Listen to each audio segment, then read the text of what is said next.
exactly about this. It said, I've given her the link, this link, and I said, go look. I mean, the smaller the airport, the more expensive it's going to be. And, No coffee. Here's what it is. Got water. That's probably what I should do. Yeah. Yeah. Yeah, I mean, the more traffic we get, the better chance. Yeah, for sure. My big problem is late evening snacks. Oh, I just say that too. Relatively short. Last minutes. I'm the same way. Right.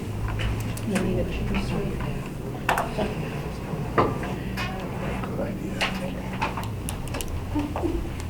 Now, sit down. Yeah. I guess we'll just get started.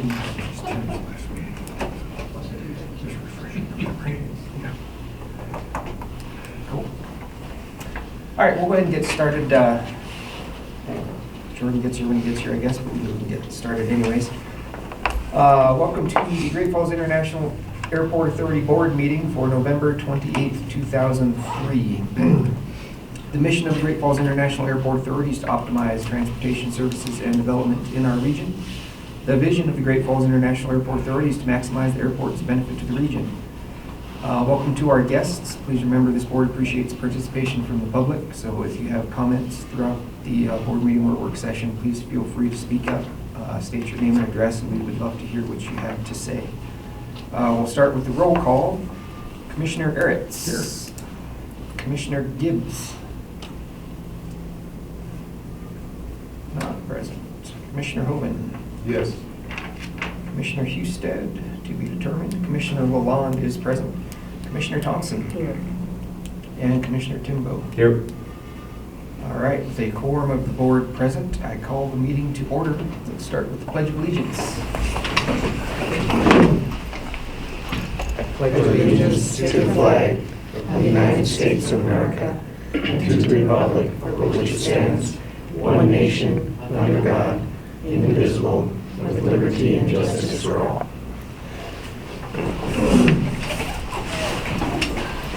All right, we'll start with the consent agenda. Consent agenda is made up of routine day-to-day items that require board action but do not appear to have a significant public impact. Items may be pulled from the consent agenda for separate discussion or vote by any board member. This month we have item A, approval of board meeting minutes for October 2023.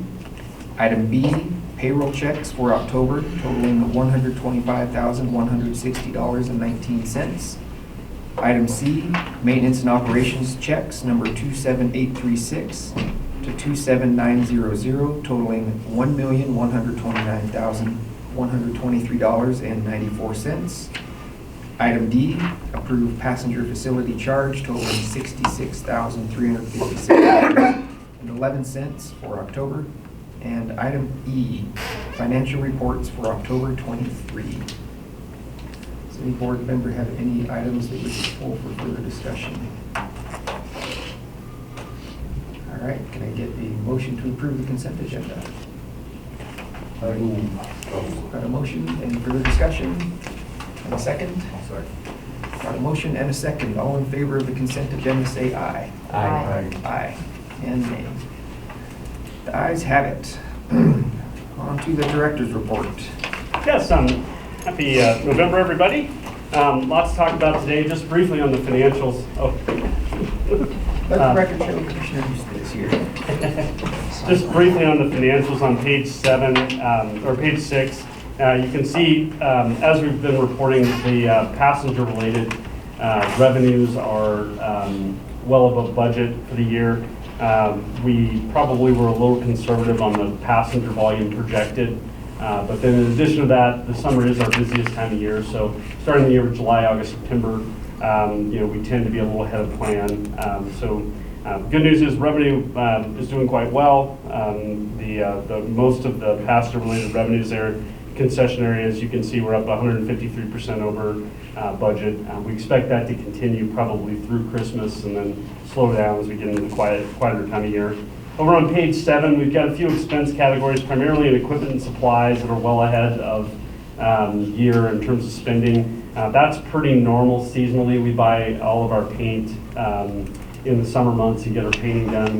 We typically buy our broom fill that time of year also to prepare for winter. So all those expenses are ahead of plan, and will slow down as we get into the year.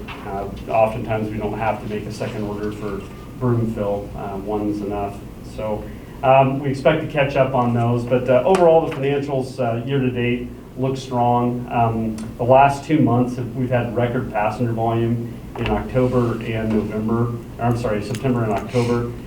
We're about 15% ahead of 19 in both those months, and about 8 to 9% ahead of all-time records in those months. So we are seeing some increase in passenger traffic the last couple of months. Hopefully that will continue into the holidays, and we'll have a very solid start to the year. Looking over on page 12 on the financial side, we continue to build reserves. You may remember, some of you, back to when we started this passenger terminal program, we expect to draw reserves all the way down to $3.5 million. We didn't know how quickly revenue would return, or frankly how profitable we would be after the pandemic era. And what we're seeing now is we never drew down that far. I don't think we drew much further than into $5 million range. We try to, board's policy has been that we keep about $3 million in reserves that we don't use. We can go all the way down to 1.5. That's the policy that was unofficially set years ago. But typically we try to keep about $3 million on hand. We're actually on the building side of the program now because we're through our major expenditures. The warehouse program has very few draws left. The ticketing project has very few draws left. And we're a few months from really seeing significant draws in any other program. The ticketing project, which is unusual for us because it had a number of ineligible components, like the airline offices we can't use grant dollars on. Anything we lease we can't use grant dollars on. So that one we knew would draw on reserves. Most of the programs going forward will be 90% eligible, so we won't see the drain on capital that we did with the ticketing project. We plan to begin reinvesting some of this $9 million. In talking to our engineer the last couple of weeks, we hope to begin to accelerate some of our build projects for the next couple of years. We talked about the capital program last month. Namely, we want to start some elements of the concourse expansion. The airlines would like more storage space for their equipment, and so we want to start looking at enclosing the bottom of the concourses. Bill allows us to reimburse ourselves once the grant's issued, so we could begin some of those elements and then reimburse ourselves as that money comes available. So we're looking at maybe advancing some of those early portions of the concourse lighting program with some of this money. On to other news, I passed around a couple sheets of paper that look like this. And Laura, I'd like to scan these into the official agenda once we get to that point. But I've put together a couple slides. I'll be talking to MAC, the Military Affairs Committee, in about 2 weeks. And interestingly, Commissioner Wolf grabbed me before just to say, in the community, we continue to hear airfares, concerning. So I think that it's good timing to take a look at a couple of these trends you often hear me talk about, but putting them on paper I think helps. And so this first slide that you see in front of you here goes back to 1990, and it maps out the population of our community. If you took the population curve all the way back to 1970, we're within a couple hundred people of the population of 1970 right now, almost exactly to the 100 person of where we were in 1970. This chart picks up 1990 only because we don't have reliable airport statistics right at hand that go much further back than that. But what it shows is the airport traffic has actually outperformed the population growth pretty significantly, in particular since 2012, and I'll get to that in a second. Generally speaking, you might have heard me say in the community, we have demand for about 500 seats a day. So we're at about 180,000 boardings per year. I expect this year we might even be about 185. So we're about 500 demand a day in, 500 out. That has been largely the same since 1990. There's a little bit of growth in there, but not a tremendous amount of growth. And so you can really see a very consistent pattern to our traffic. You can see in 2012, we had a bump in passengers, and we actually hit all-time highs in passengers in that 2012 through 2015 timeframe. That corresponds with the launch of GenuineMontana.com, which is the marketing site we use for visitation. It covers Waterton Lakes all the way to Yellowstone, and encourages using our area as a portal to reach many of the Montana venues that we're all familiar with. We advertise that website only in destination markets. So we advertise in Dallas right now because we're trying to build demand in Dallas. But normally Chicago, Minneapolis, Salt Lake, Denver, Seattle. We might occasionally look for a one connect that we're interested in developing traffic to. For instance, we had some ads in Ohio a few years ago because we saw tremendous growth when we added Chicago in Ohio traffic.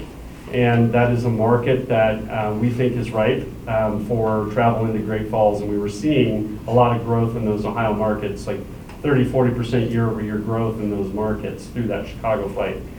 So Genuine Montana is really our marketing component. We spend sometimes $120,000 a year to market our community in these outbound markets in order to support air routes that we have. We think it's important that there is support because there isn't a lot of other spending in our community dedicated in these fly markets. It hasn't been something that the community has really seen as a potential travel generator. And so to ensure that our airlines are supported in those markets, we put quite a bit of money out in them. And so in 2012, we began that Genuine Montana push. 2013, we added Frontier Airlines, and that's when we really began to see inbound traffic. So a community like ours, from my consulting days, if I knew nothing about a community and I got a new client, say Omaha, and I know that the university isn't a huge part of the population, it's not really a travel destination that's going to generate a lot of traffic. The military component is a huge part of the population. A market like that, like maybe a Lansing, it's more of a university town, high percentage population. A Midwest market, let's say, I know that market's generally going to generate between 2 and 3 boardings per population. That is an age-old figure going back many years that you can kind of count on. When I knew nothing of Great Falls, and I got a call from the recruiter that was going to be handling this placement, I assumed it was 2 to 3 times population would be the boardings. As you can see, that's been a pretty good trend for us, pretty historic. We're on the higher end of 2, probably reflecting that base traffic, which is a little bit added traffic for us.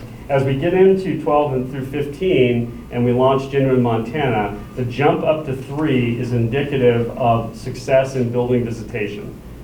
So we began pulling people into our market to visit as tourists into our market who normally were not aware of the market prior. It's really interesting how this chart lays out. That trend really stuck.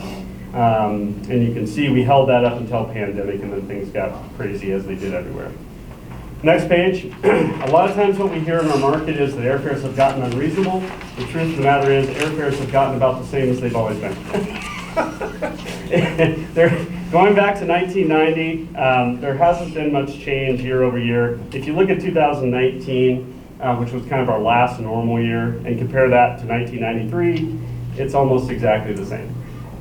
So airfare in our market has stayed relatively flat. That's not surprising. We had, during the pandemic, things got out of control.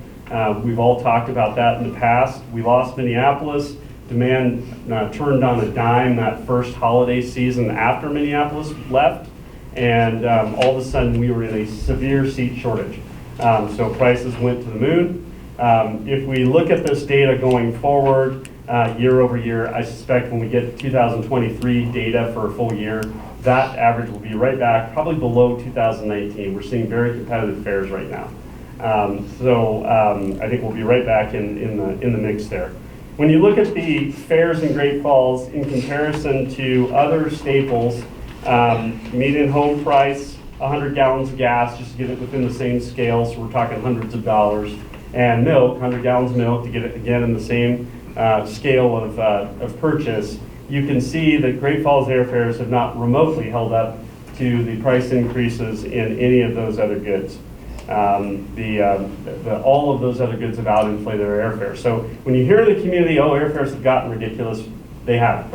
They've stayed almost exactly the same, much like our demand for the last 25 years. Third page, this is another stat I frequently put out in Facebook and other places.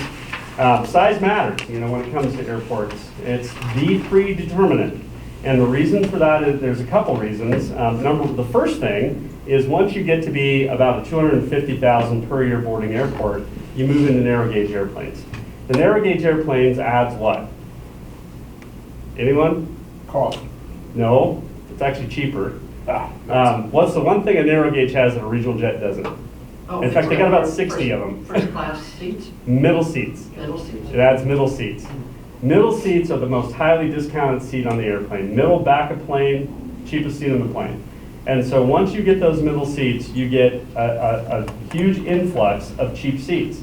In addition, the longer the plane, what's the cheapest part of the plane to fly in? The back, behind the engine, right?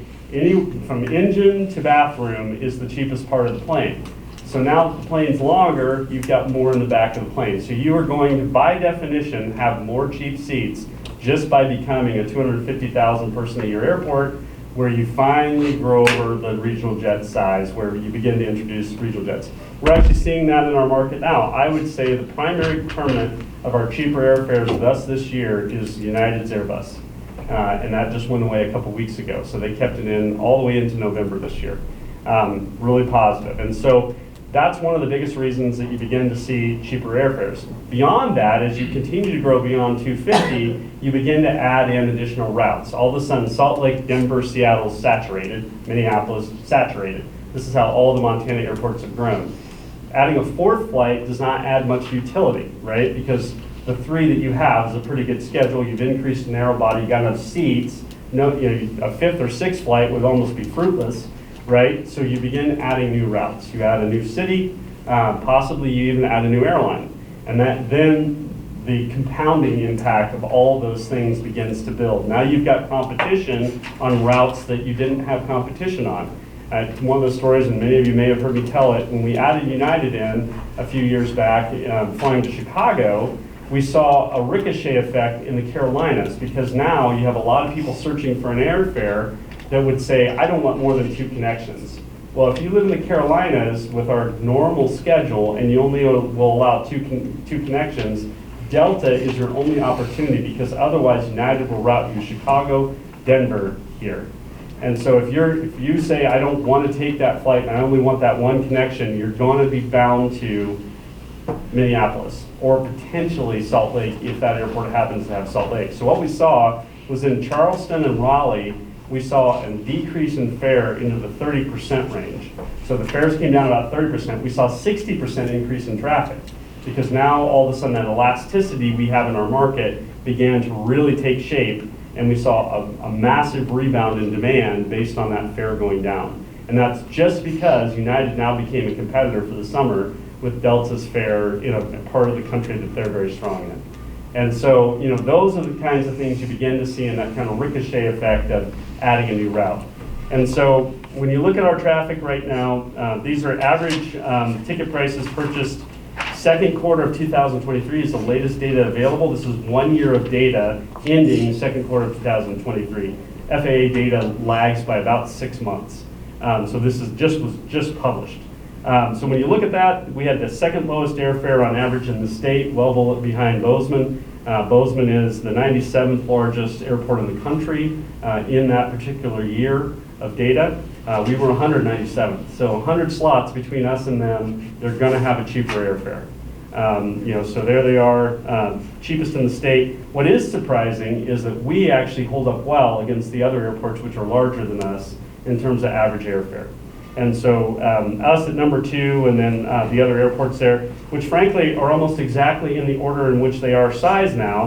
Kalispell this year will surpass Missoula most likely, Missoula will be the next largest airport beyond Kalispell, and then Billings next, and so on and so forth. I added into this chart just to illustrate the point, 2 large airports, Seattle and Denver. As you can see, that same order stays as I described it. Denver, the 3rd largest airport in the country, has one of the lowest airfares on average in the country. Seattle, 7th largest in the country, a little bit more than Denver, much cheaper than any of the Montana airports. That's how you get cheap airfare.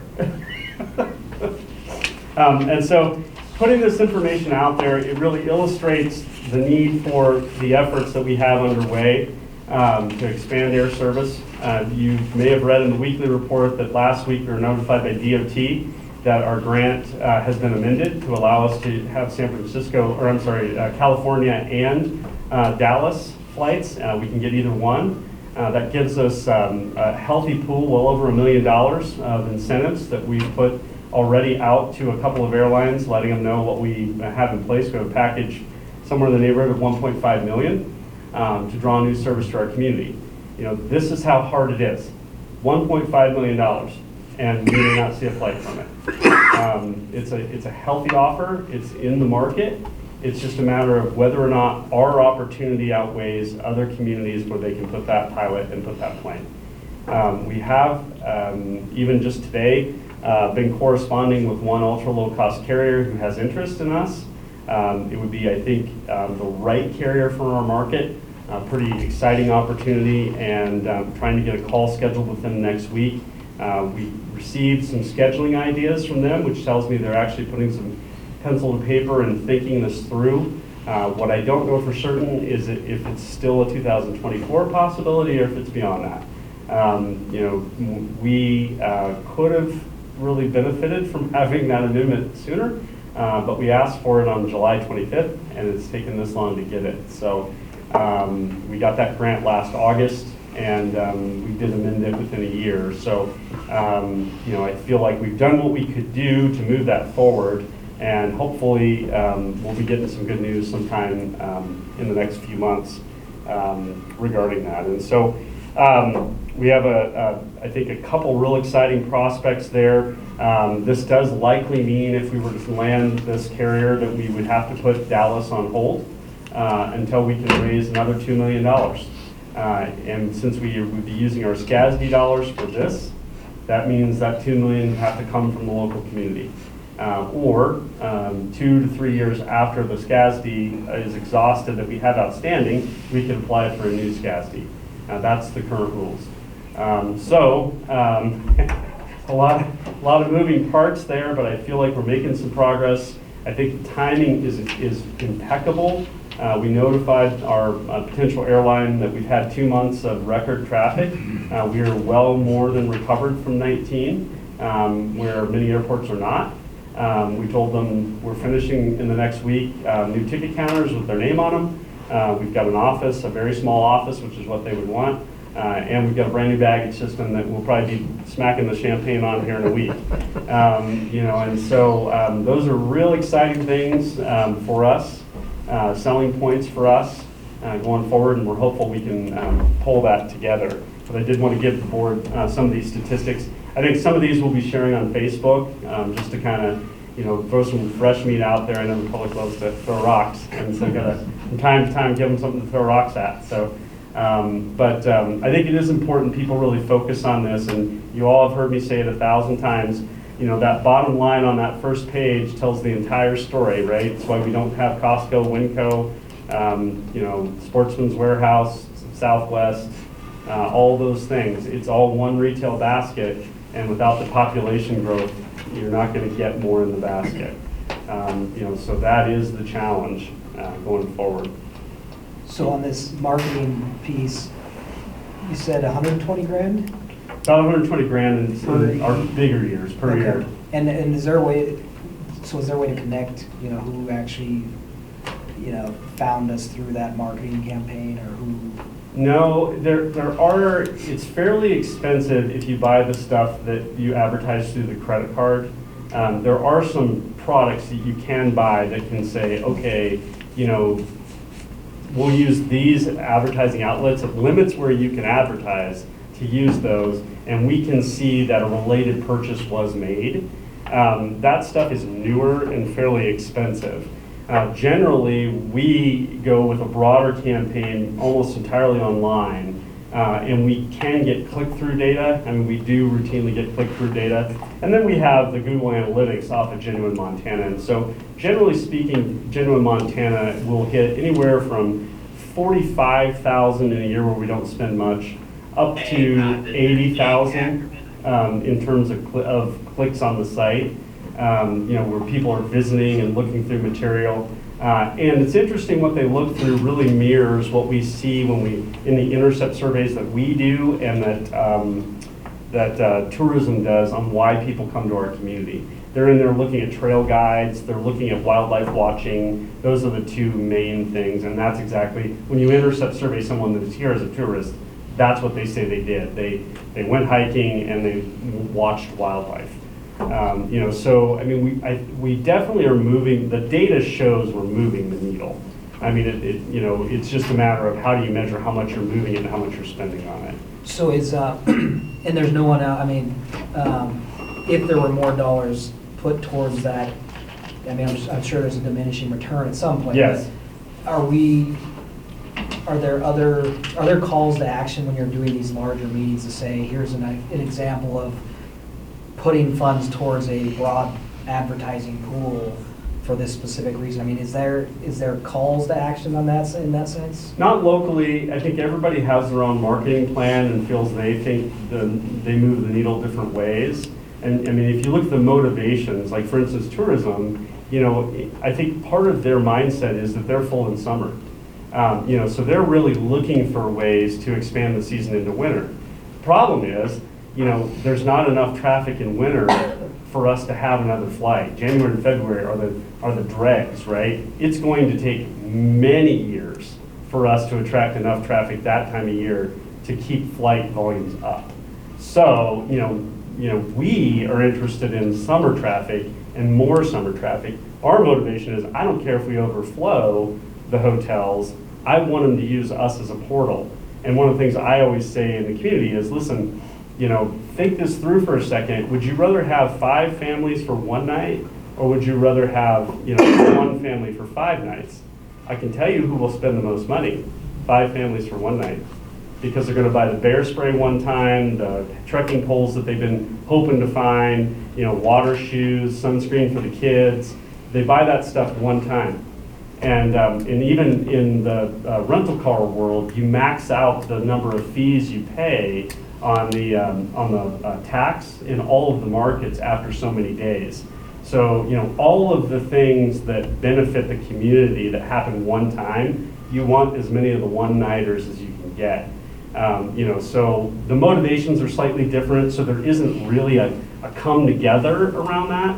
I can tell you, the airlines want to see that we're supporting their routes. So when we sit down with United and they say, yeah, that Chicago flight's okay, we don't love it, and we say, okay, we're going to continue to support that at $40,000 a year in Chicago, and so that's where a lot of our spending plan comes from. As we talk to the airlines, we say, that Denver, you're increasing traffic 30% in our Denver market, which is what United has done. Their capacity's up 30%. I'm going to support that with marketing dollars because I recognize your investment and it's important to me.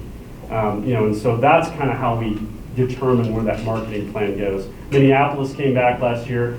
Normally we don't spend in Minneapolis because that plane fills itself just fine and it's mostly outbound. But because Delta did that, we said we will spend money in that market.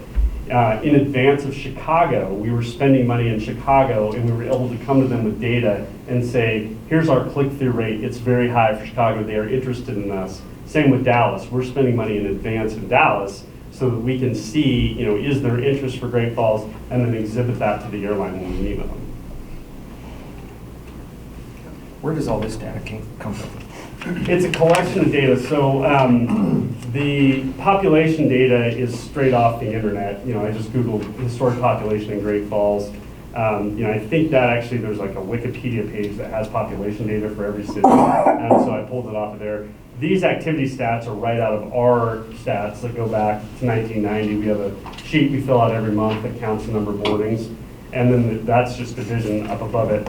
The second page, the average fare data, I got that off of the same website cited on page 3, Transdat, and I give people, I put this out on Facebook at least 50 times a year, and tell people, go look it up for yourself. I'm not making up the data. That historic ticket data is right there on that BTS website. You can go back and look, every airport in the United States back to 1993, I think. Yeah, 93, and see what the average airfare was. Is that airfare average just for our leg or for the average? That's the ticket cost? average ticket purchased from Great Falls. So, Okay. that is the total ticket price. When you, and the FAA gets that data, they sort it by airport and then they publish it. And Okay. so this is the actual airfare bought, not what people shopped for, not what they looked at, it's what was Okay. actually purchased. Okay. So when you present, when you present this, and if I'm hearing it, if I were listening to this and like, well, this is not sounding great, is there a way to create some, this is what you can do? Like, Yeah. as a business owner, as a citizen, a clear call out of like, these are the ways you can help. These 3 things are things you can do. And that's what generally when I present this data, what I say is there is a fund being put together at the Chamber Foundation, tax deductible donations that are going to incentivize this air service. We will only move the needle through incentives. Airports do not get new service without incentive dollars. It just doesn't happen. You have to have a revenue guarantee on that new route or it just won't happen. There are 300 air service markets competing for that same flight. And the other thing I tell people too is, this illustrates the importance of flying local, right? I mean, the plane size is getting larger and larger and larger. We didn't fill our 76-seat planes this year. We have vacancy on several of our routes.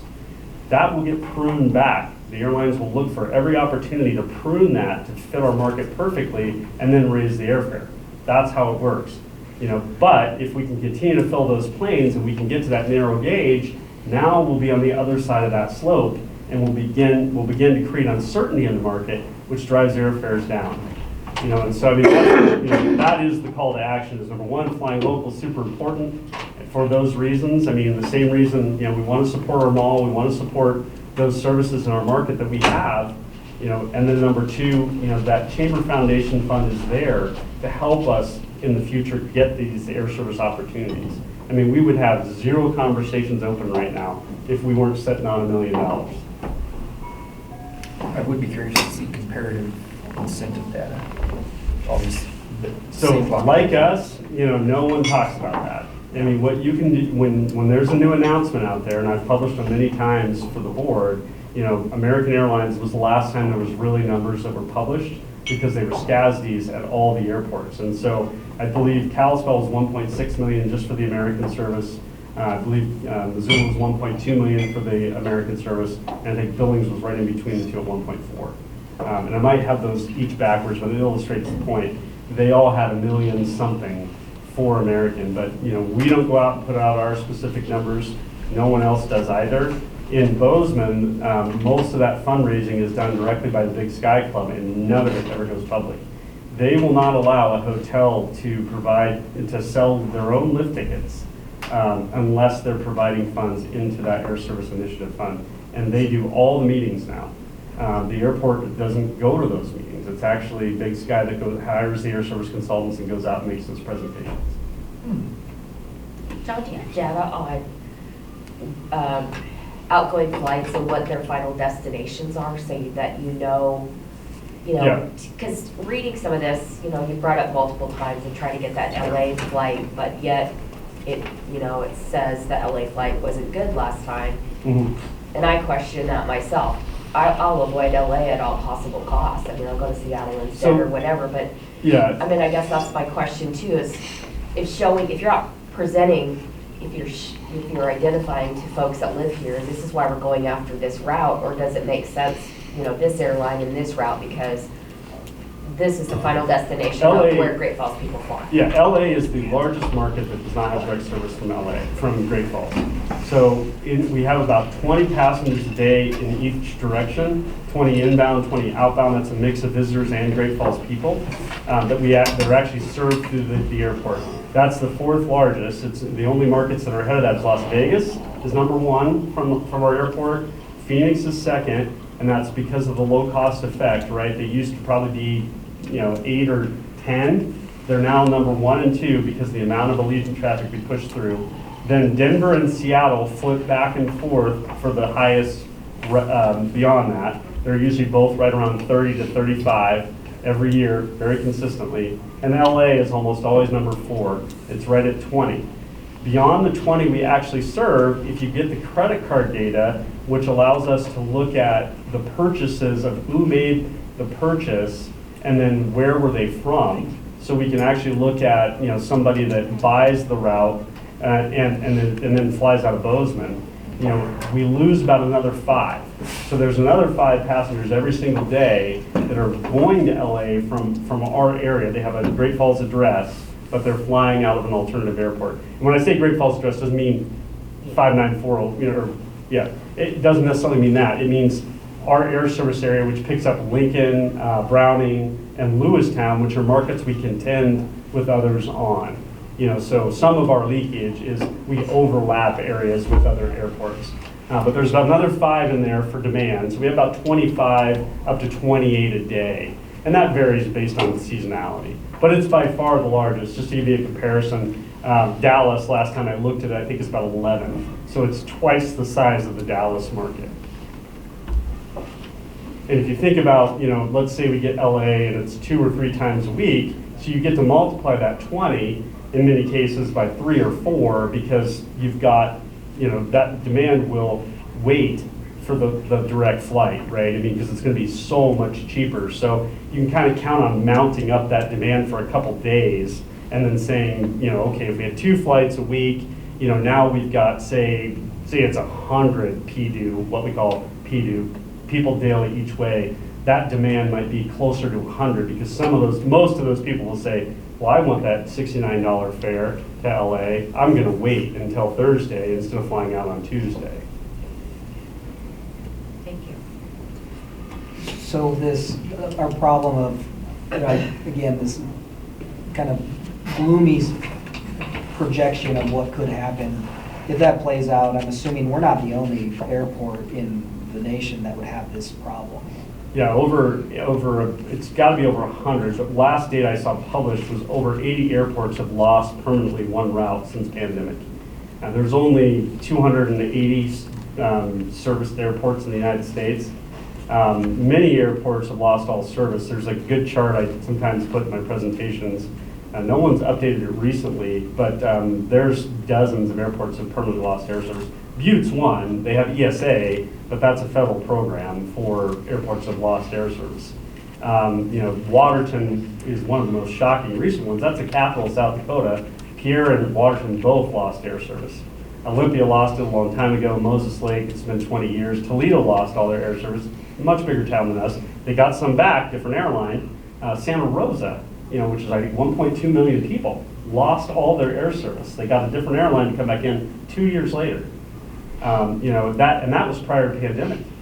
You know, so I mean, the growth in the airplane size is dropping markets left, right, and center. Markets that you wouldn't think. Tweed, which is the one is that Yale that's out there, Tony? I bet you would know, coming from the academic world. Tony? Is that Yale that's there? Tweed Airport out in Connecticut? I don't know. Out New Haven? I think it's Yale, but I don't know the Ivies. Yeah. They're in a whole different. New Haven lost all their air service, you know, during the pandemic. They have nothing. You know, there's a lot of airports that have lost all their air service. So if that were to happen, I mean, essentially rural America is going to be cut off from everywhere else. You would assume that there would be some change. I mean, lawmakers would not be overly happy with that, I would assume. Well, I would challenge you to go out and Google ESA. It was nearly cut 2 months ago, completely. And so all those airports like Butte, you know, that depend on that program, you know, would be done. And EAS, sorry. And so what you're seeing in the EAS market, and what I saw when I was in Milwaukee, I wasn't aware of it because I don't track those markets closely. But many of the flight markets, like Havre or Fort Collins, for example, are being replaced with bus service. So there's a company out there that has these very nice charter buses. They lock you on there, and your bags are secured. You don't have access to them, and they drive you right up to the plane. And so that's what's replacing a lot of these markets, because the 30-seat planes that normally used to serve these markets, 30-seat and lower, two things are happening. The 30-seaters are timed out, so nobody has them anymore. The 18-seaters are timed out. Metroliners, Caravans, those are timed out. There are some brand new, extremely small airplanes that are replacing them, even here in Montana. But now you're talking single engine, non-pressurized. It's a different kind of flying, and a lot of people are not used to that. So you're seeing that happen. And frankly, the void between, there are a couple of, and I mean a couple of companies that are interested in that type of flying, the EAS flying. Then SkyWest has taken some of the 50-seaters and taken all the seats out so that they can fly as a small plane, because the FAA, for whatever reason, defined it by seats. So they're saying, well, if I only have 30 seats, then I can fly as an air taxi. I don't have to have a pilot with an ATA license flying second seat, which saves them 15,000 hours of training for the second seat pilot.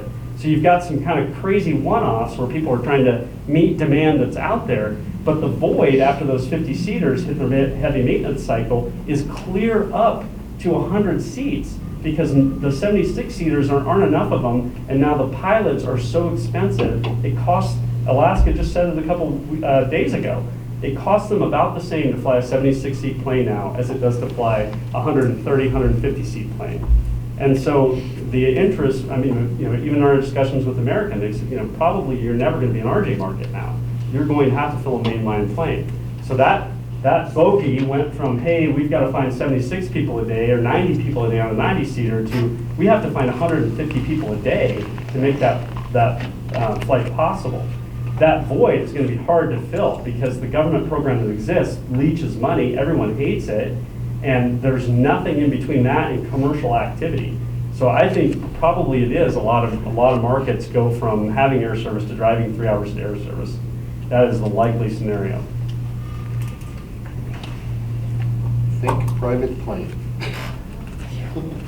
But you look at it, you look at the potential domino impact for us. 500 seats is a pretty solid demand. The likely scenario, the do nothing scenario, which you should always look at, right? If population stays where it is and we have 500 seats a day, that smells a lot like one airline with 3 flights a day. And so potentially that's your market. That's what you would have, and prices would be what the prices are when you have one airline. Thanks. All right, I think we've digressed on that. On the capital side, United moves next week into the permanent ticket counters, so that's pretty exciting. Baggage system should be working next week. The remaining elements on that project, we're wrapping the columns. We're going to do stack stone on those columns in the ticketing lobby. You probably saw the Dura rock going up right now. I expect some of that rock will start showing up here pretty quick. And then we've got to finish out the Allegiant office. We did go ahead and issue the change order to add that in. Allegiant wants a bigger office, and I think we should encourage that. So we are going to build out their office. So that's the kind of last 2 elements on that program. Baggage system, hopefully in the next, 3-4 weeks, we should be wrapping that up completely. Yeah, so we'll get hopefully the east belt fully working in the next day or 2 by the end of the week, we hope. And then we'll jump right onto this west one, which most of the wiring and stuff is ready to go on that. So it's just placing some belts, and then we gotta get rid of the temporary belt we're using right now. Yeah, and that'll be good timing as the volume begins to swell for the holidays. Hopefully we'll have both belts running in the new configuration. So it's been a challenge. We didn't want to go through Thanksgiving with the middle belt, but we got through it. Yeah. Hopefully we're on the other side of that now. We expect a Canopy grant any day now. That's, Steve, if you've heard anything yet today, but we should expect a Canopy grant any day now. That'll allow us to start with notice to proceed on that program, so we can get some early ordering done there. The second floor remodel, we've had some scoping meetings. We're heading towards self-priming that. I think we're going to issue small packages on that project to do a lot of the work. It's not very technical work. We think most of it we can complete in-house. So we probably won't have a prime contractor on that, and we'll be issuing small packages. So like a carpeting package, paint package, fireplace package, a bunch of small packages to kind of get the overhead down on that program. So that's kind of the direction we're headed right now on that. Access road update, we're waiting for the city to reply. We did some title research and sent it to them. We had some technical problems. I don't know if the email wasn't getting filtered or something, but we're waiting on them to kind of let us know if they disagree with the title research, because it looks like we own Airport Avenue B as of 1997, right? Correct. There was a quitclaim deed done in 97 that looks like it transferred it to us. And so that being the case, we've met with the landowners. We've expressed our intent to close that road. We would close it. We would negotiate an easement with Love's, which Laura's working on, so that we can access the road behind the 911 center in favor of those folks that own property down there. And then they would use our road on the Love's exit. We met with Mang, it seems like it was 2 weeks ago. They're content with providing fire access off of Airport Avenue B with a simple one-bar swing gate. So we would just bar in a swing gate with a padlock, and if they had time, they would unlock it. If not, they would just ram it to get fire access into those properties. That's one of the keen interests of all of those landowners, is the city wants them to have 2 ways in and out, which right now they don't have. They have, Airport Avenue B, which may be ours, which is a private road, and the entry road is a private road in the city vernacular.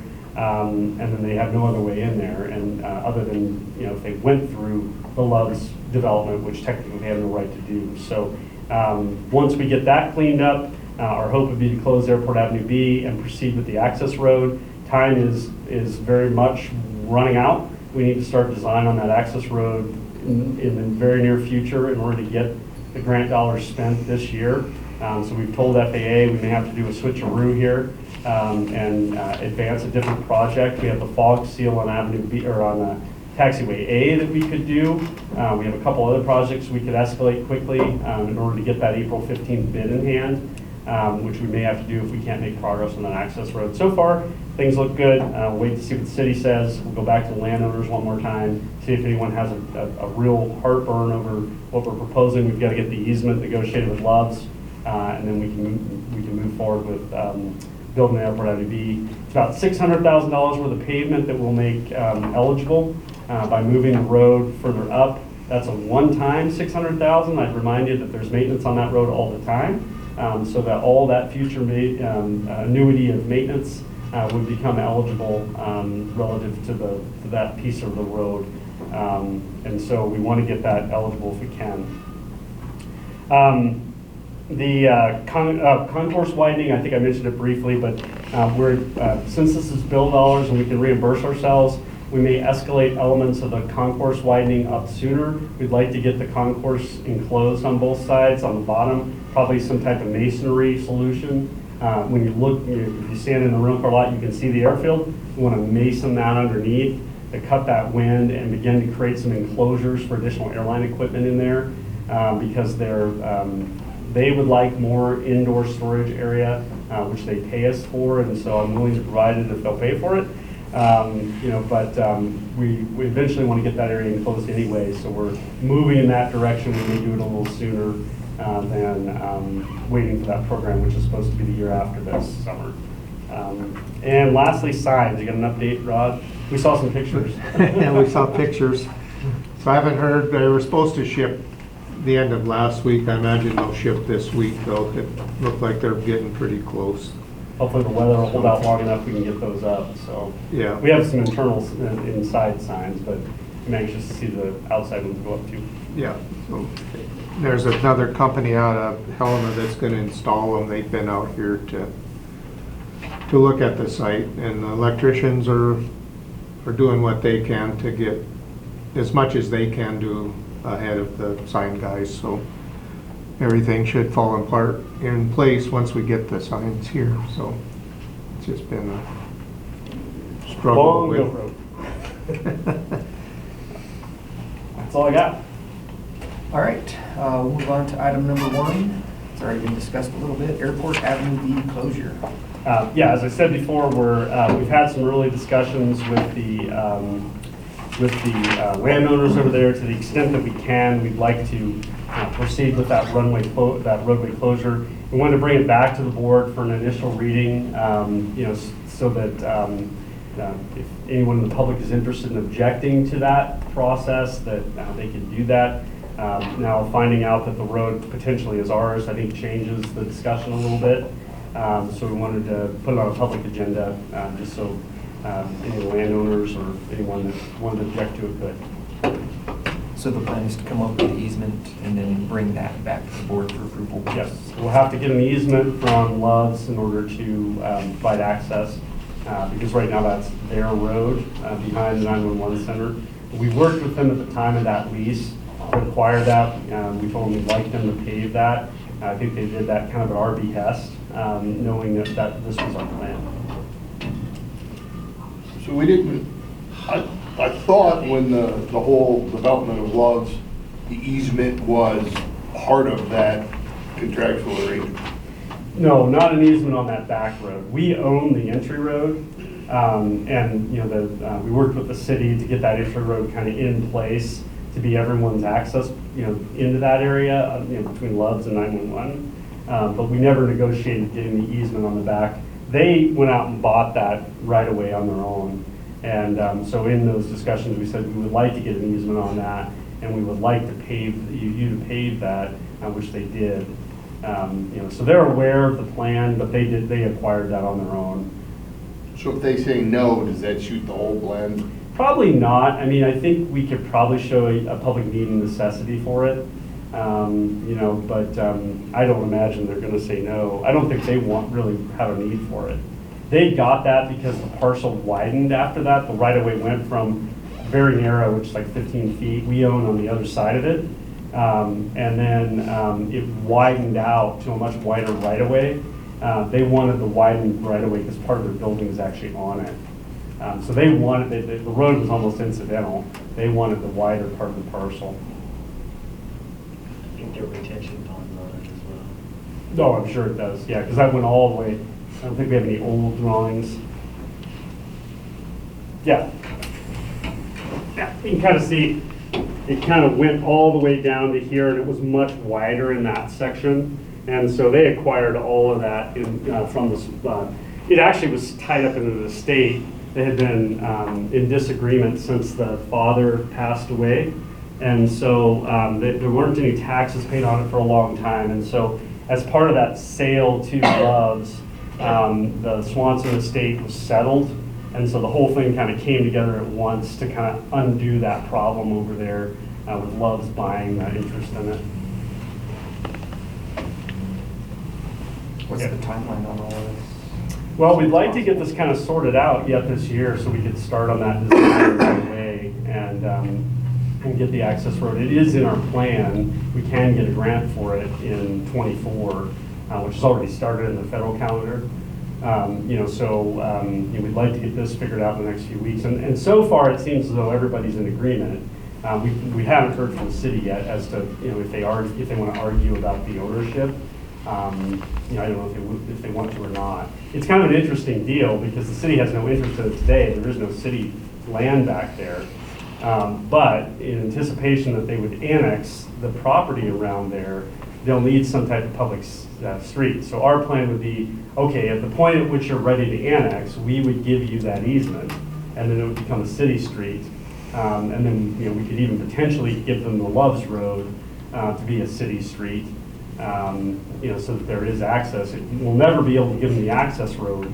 So no matter what, they're going to be off of a private road. And we're trying, in our discussions with the city, we're trying to point that out from the onset. They kept saying, well, we can't give you airport Avenue B because then they'd be on a private road. Like, they're already on 2 miles of private road. We're already a little pregnant on that one. So, I mean, it wouldn't have really mattered, frankly, if they would have given us airport Avenue B, we still would have had the same problem, which we're going to have anyway. Ma'am, do you have anything to add on it? Casey, one clarification, the easement wouldn't need to come back to the board. If you want it to come back to the board, we can bring it back, but otherwise, we can enter in with our attorneys. Okay, yeah, I was just reading at that recommendation, and it says just to enter the easement authorization, so I'm fine with that if anybody else is.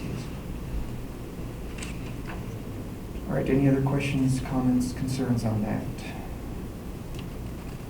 Can I get a motion to authorization to enter into a roadway easement with Loves, and then authorization to close Airport Avenue B to the extent that we own it? Got a motion. Any further discussion or comments? Can I get a second? I'll say. Got 2 seconds. All in favor, say aye. Aye. Aye and nay. And the ayes have it. Thank you. Item number 2, SRE lighting retrofit. Yeah, so we've retrofitted successfully a number of the lights in the terminal building. The spotlights, I think, one of the best success stories. I think there ended up being like 190 of those, wasn't there, Rod? Yeah. A ridiculous number, and we literally had a whole season of replacing those every fall. We would get the lift up here and go and replace bulbs. Those have now been in place since I think 14, and we've only replaced 1 or 2. We also saw a pretty sizable, noticeable decrease in our electric bill when we implemented those. We'd like to do the same thing over at the SRE. The older portion of that building was built in 15, and a number of the lights are out. Most of those are fluorescent, which likely means a lot of the ballasts are bad. Generally, our guys just replace the ballasts when they go up to replace the lights, because from a time perspective, it just makes sense to go ahead and get those ballasts out of there when they replace lights anyway. So in lieu of that, it would actually be more expensive to go in and do a bulb replacement, ballast replacement project. We would rather spend the money to upgrade to LEDs and get us that longer life and the reduced electricity use. We think it's going to cost $22,000 to do the project. We've been told by Cascade that we can expect about $14,000 in rebates. So a fairly affordable way of upgrading those lights. Those rebates, those come from who? Through Northwestern Energy. Yeah. And we've always gotten the money. And Yeah, never- we've got rebates on all the stuff we've done That's a lot. in the terminal. We did a pretty good rebate on ramp lights, Oh, and even on runway 1634, we were rebated on those. Just a simple application. It's Yeah, and they handle it for Yeah, us, so they it's- actually fill it out. pretty simple. Seems like a no-brainer to me. Anybody have questions, comments, concerns on that? No, the savings would be 76.92 instead of 96.92. Oh, I screw up But- that. Savings, no less. Didn't miss having this back. I know. All right, so we can make that correction. Can I get a motion to authorize expenditure of up to $22,000 to retrofit LED bulbs in the SRE building? So moved. Got a motion. Any further comments? And a second? Yes. Got a motion and a second. All in favor, say aye. Aye. Aye. And nay? The ayes have it. Thank you. All right, item number 3, Dakota Outdoors Marketing Agreement. We discussed this, I think, gosh, goes all the way back to June or May. We have those loading bridges out there. They previously had some airline markings on them, which were free. And so we'd like to replace the advertising on those with some billboards that could be sold. Dakota Outdoors currently handles our advertising program in the terminal. This would be in addition to that. Because we're providing the space and the brackets, we'll get a little bit higher revenue share on this than we get in the building. We would get, what percentages are there, Laura? 20%. I have to say, it's not the 15. It's 20%, which is a little higher than what we get on the billboards currently outside on the interstate. We anticipate this would bring in revenue about $900 to $1,400 per year, in addition to what Dakota Outdoors already pays us for the indoor marketing. And so we'd like to go ahead and move forward with the agreement with them to put in place 2 to 4 billboards out on the loading bridges. Were we gonna get one of them? Wasn't that?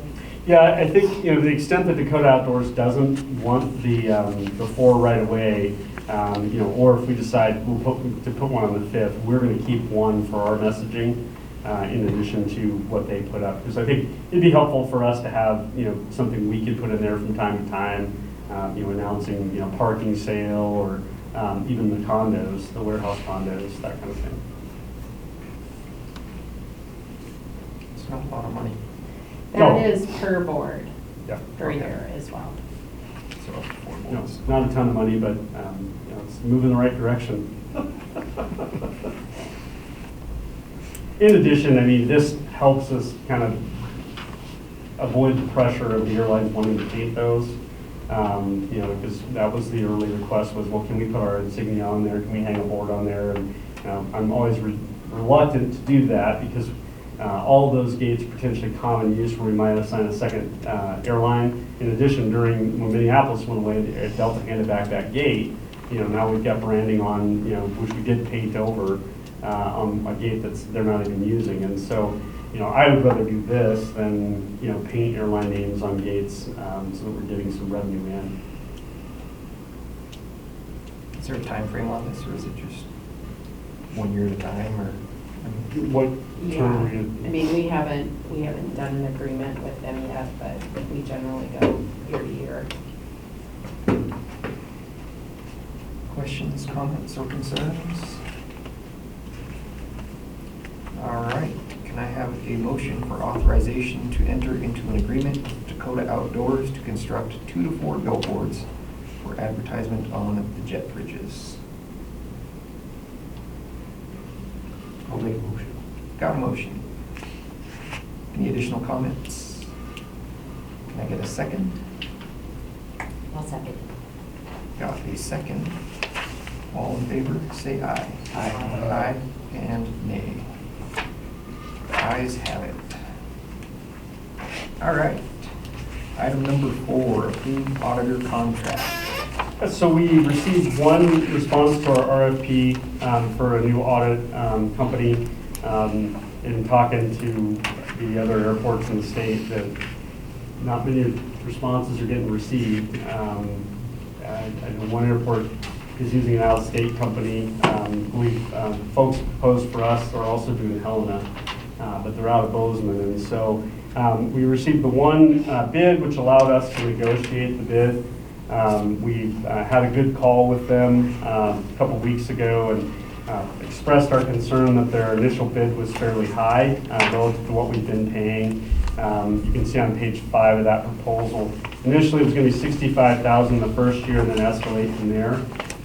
In discussions with them, it sounded as though they had gotten through the Helena audit and it was a little more engrossing than they expected. And so they were concerned that we might be just as complicated. Helena has 120 some leases, which we only have a third of that. So just that one component of lease review can be time consuming. And I think there's some other reasons that they're a little more complex than we are. So what we settled on, we negotiated the agreement back a little bit. The first year, we decided to only do 1 year of pricing. That's at $57,000 for the first year of the audit.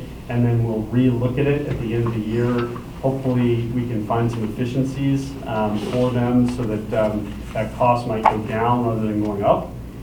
So that was kind of what we had structured as an agreement for this audit contract. Is we will renegotiate after the first audit to see if there's ways we can create a more efficient structure for them, so they spend a little less time, so that they don't expend quite as much on the audit, and we can get a slightly lower price. We're paying $50,000 for the audit this year. I'll remind you, with an auditor that has had our book for 20 years. Is that an exaggeration? Maybe longer?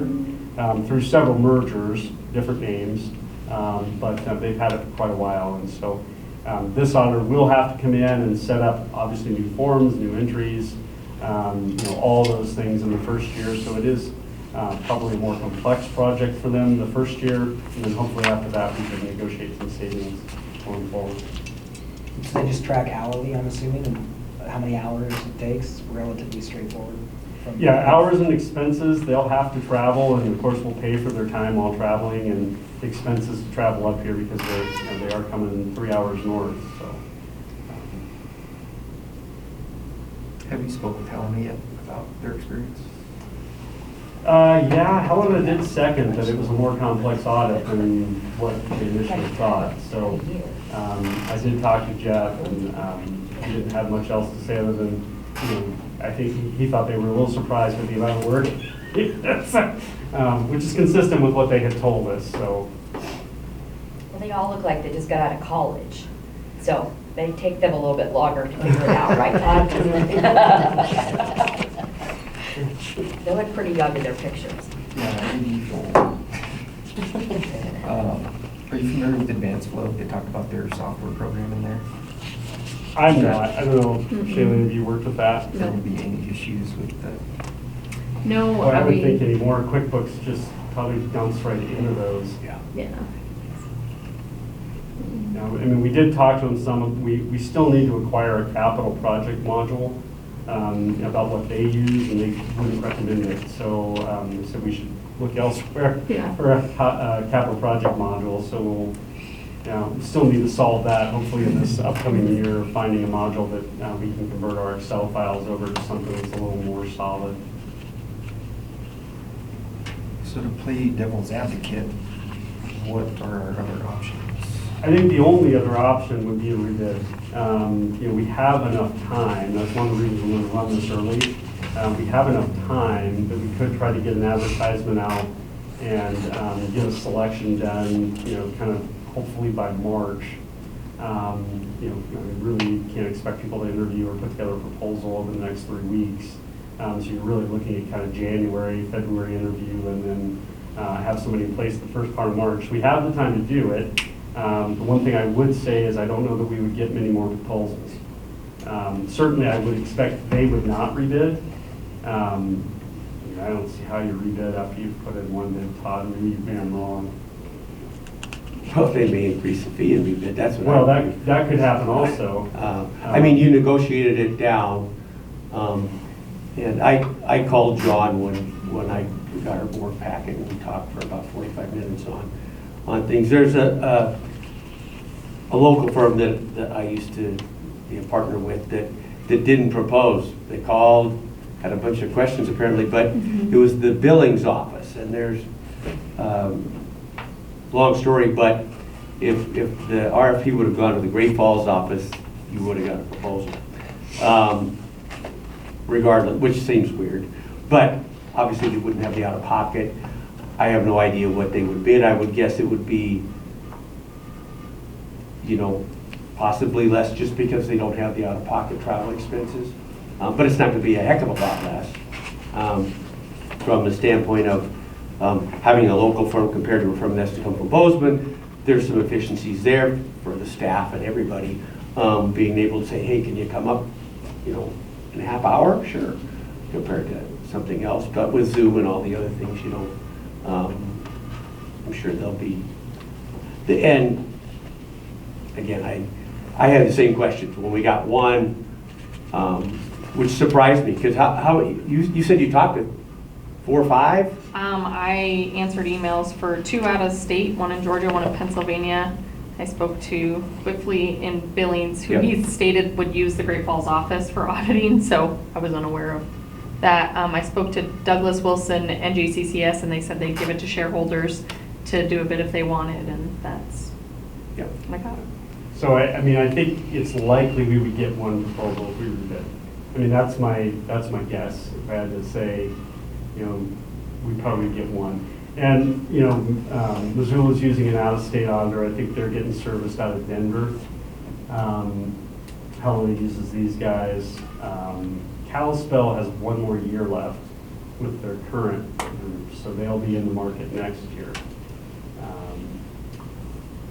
So I kind of think we'd end up in a similar spot, I guess is what I'm saying, with potentially a local audit, which there are benefits there. But that's still a if, right? It's also a possibility we don't get any, and then we're probably trying to see if we can somehow get our old auditor to do 1 more year. Which I just asked, if they had any more audits, that they had 1 more year left, and they said, no, their government accounting software is done after this year. They are complete. They have no more airports, any of it, so. Because I said, have 1 more year, with any other airports, and she said no. So there's a chance we would be able to have a local auditor, which, wouldn't that go with our thought of spend local as well? It would. I think you're throwing a lot out there in hope.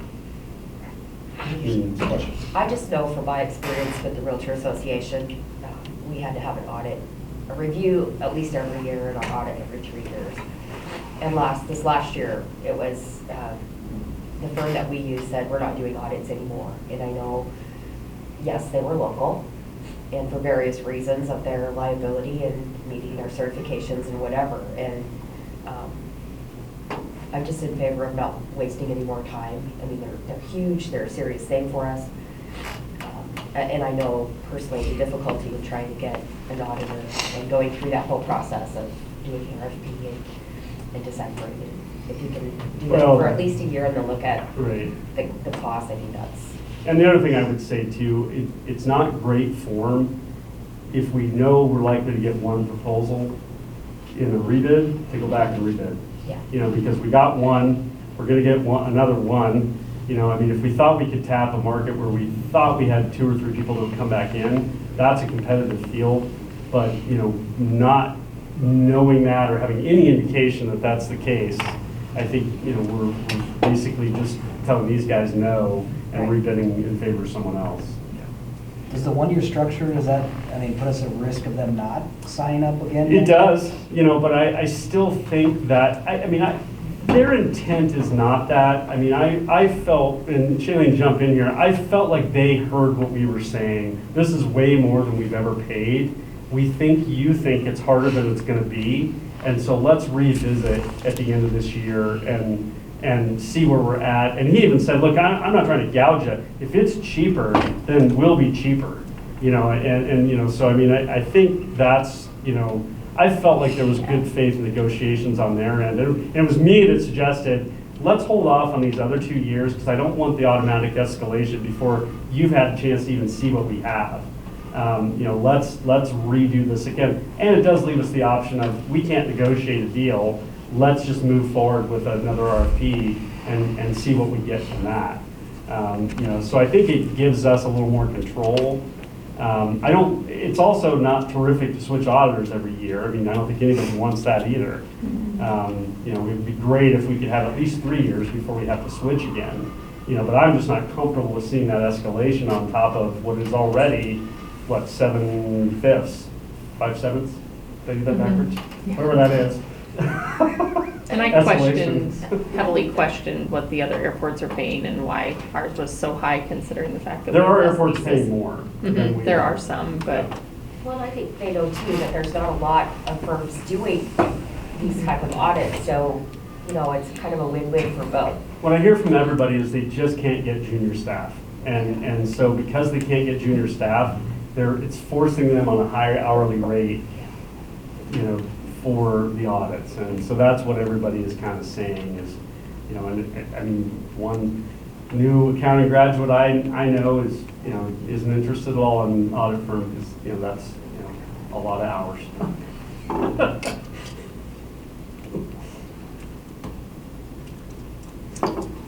Is there a benchmark of, and I could have read through it, but is there a benchmark of what their assumption for times of work at this point, hours, you know, this is gonna be, so that next year there's a little leverage from our side to know, hey, it was X amount less hours than what you actually assumed, so is there a benchmark that they? No, we didn't get into that level of detail as to how much time they have in the audit. You know, I would assume next year, you know, we would get into that. It's on the standard contract with The the travel state. expenses They have are- 350 hours, Yeah. so it's $164 an hour average, which is, you know, it's a lot for Montana, but it's high. You've got some partners that are way up there and the junior staff are lower. So that's what they're estimating is 350, and then about $4,000 out of pocket. I was happy when I talked to John, or when I got done talking with John, that we did go with the 1 year, and you did get them down a little bit. I think that was good. And we'll see. And just what you said, you guys will be able to evaluate services you received. Right. Did we get the audit done on time? Yeah. And things like that that are important to us. And if so, then maybe we just negotiate a couple more years or whatever. Right. And if unsatisfied, they're probably unsatisfied if we were. Usually that's how it works. Yeah. And then we have the ability to go out. Things are changing in the environment like everywhere, And quite frankly, once these local governments run out of money that they got from the feds for free, these last 3 years, I mean, I'm just being honest, things are gonna come back a little bit where money matters. Right now, local government is like, yeah, that's fine. We got plenty. I mean, I'm paraphrasing a little bit, but there's so much money out there that compared to the old days where you had to go back to the taxpayers for every damn dollar, then $5 grand mattered, $10 grand mattered. Now it's like, oh, we'll just stick with these same auditors. You're right, the demand for auditors are less. I mean, the supply, I should say, of auditors are less. So we've got that crunch. But I think things will change, and we'll see where there'll be more competitive bidding. Firms will be coming in and say, boy, for that price, yeah, I'll get the airport business, or I'll get in governmental audit business. Like everything, and I think, we're ready for a good recession, right? I mean, you've got a lot of accounting grads that are couch surfing or, not really applying themselves as well as they could, and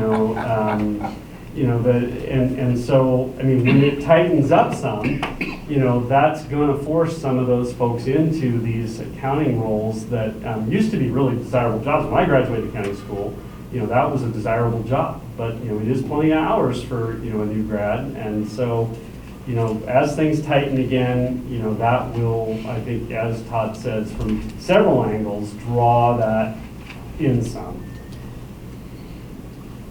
I see Panda will hire a manager down there for $100,000 a year. I mean, there's a lot of competing jobs nowadays for, for these graduates that have a business degree that aren't traditional courses. And they sound good, right? When there's that big number out there on the billboard, but a couple years down the road, maybe that changes. So just to close the loop on everything, so I'm on the right page, we're looking at a 1-year contract. Your negotiated rate is $61,390. Is that? Not to exceed. Not to exceed. Yes, Yep. okay. Yep. Just want to make sure everybody's on the same page. And we had a very good discussion about completing the audit on time, and they, told us, their intent is to be very responsive and ensure that they have that done, so. Any additional comments, concerns on the auditor contract? All right, can I have a motion to approve the auditor contract with Rudd & Company PLLC for the 1-year audit dated 7/1/2023 to 6/30/2024 for a cost not to exceed $61,390? I'll make a motion. Got a motion, any additional comments? Can I have a second? Got a motion and a second. All in favor, say aye. Aye. Aye. And opposed, nay. The ayes have it. All right, any additional airport authority board comments? Commissioner Thompson? Commissioner Husted? Commissioner Hogan? Surprised the accounting firm wasn't here. For now. Yeah, we didn't ask them to be. That's a valid point. I understand it's your last meeting. Yes, it's finishing up my 6th year on the board, and I'd just like to thank everybody. I've made a ton of friends. It's been great to work with John and the staff over these years. I've learned so much. I mean, I can't tell you how much I've learned being on this board about all the operations within there that I had no clue about. And really enjoyed it. Made a lot of, like I said, made a lot of friends. And I don't regret a minute of it. And I appreciate everybody putting up with me during the meetings. And I thank everyone. And if you ever have any auditor accounting questions, I usually have something to say if you ask me. Are you going to be at the Christmas party? Yes. Well, thank you. That's about all I have to say. Appreciate it. Appreciate you being here. I've certainly learned a lot from you in the last several years, so thanks. Any additional public comments? So I just want to respond a little bit to Todd's comment about local governments and the free money. So your local city right now, if one of our major employers is successful in their tax protest, the city of Great Falls will not be a case where right now we have enough revenue to pay expenses. We'll go back into a deficit budget. So I just want everybody to know that. Your city is so fiscally conservative, and they always have been. Yeah. So I don't want anybody to walk out of this room thinking that the city wastes taxpayer dollars. We don't have enough dollars. So that's why we have to do things like try to pass safety levies, et cetera. You got 70% of your general fund budget is for your police and fire and courts. And I'll follow you up with, because working on the safety levy, the Frontier Institute has a study that they did, and it shows that Great Falls raised their budget the least over a 10-year span from 2009 at 2.25%, as opposed to like Kalispell, Bozeman 14% a year. So it's really a true fact, and it was a talking point that our group was able to use. So. And I want to thank you and everybody else involved in that. But I just don't want anybody to walk out of here thinking that your city is wasting your taxpayer dollars. And I was being general Yeah. with that whole thing, because from an audit standpoint, I understand how many federal dollars came out to various local governments. Some of them spent it differently than others, but there was a lot of wish lists that were successfully funded. And our airport, just looking at it financially, it was a windfall. Yeah. And right, wrong, or indifferent, my point was that some of these things where,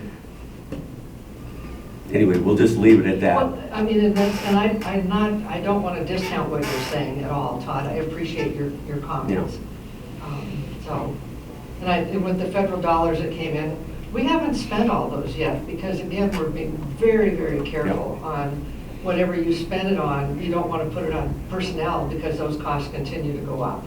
It's got to be a one-time. Like the police evidence building and that sort of thing. So again, a lot of thought is going into all of that. So, but certainly have, in my 2 years of sitting in these, I've appreciated your wisdom, because boy, I know it's tough.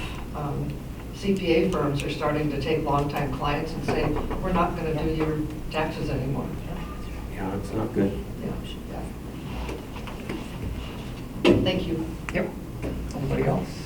I'd like to just add one other thing. And you mentioned it was going to be the last meeting. We still have the potential to have that December meeting. It looks as though the audit would be done. We will do the financial committee meeting for her to, and then I don't know that we'll have it done MD&A and everything. By like the 13th? Yeah, no. Okay, so it looks like that won't be an option. We had hoped that we could get the draft audit done in time. If we wanted to adopt it on the 13th, then we could, but it doesn't look like that will be the case. I don't think I'll have enough We time will to have get the that. finance committee meeting prior to that 13th meeting, but then we're going to have to push the audit acceptance into January. So we'll get that We'll get the committee. state extension that says. Yep. And we'll do the committee meeting, which I was going to ask you guys about on the 12th. Just so everybody knows, the federal requirement is 9 months. Mhm. So it has to be done by 3/31/24. The state requirement is 6 months, but you can get an extension Mhm. by just submitting that. So that's what we'll do. Yeah. But the audit will be completed, just Yes. won't have come to the board for final adoption. Mhm. acceptance. Yep. Yeah, she, Potentially no board meeting, but Yeah. finance committee meeting next month. Yeah, it definitely will be a finance committee meeting next month. Awesome. Anything else? Cool. With no further business to come before the board, I declare this meeting adjourned. We'll get a cookie and adjourn in 5 minutes. You're gonna get a free cookie. I don't know. He Oh, emailed look at and he comped it all because he feels so bad, so even tastier. What's on the agenda for the work session?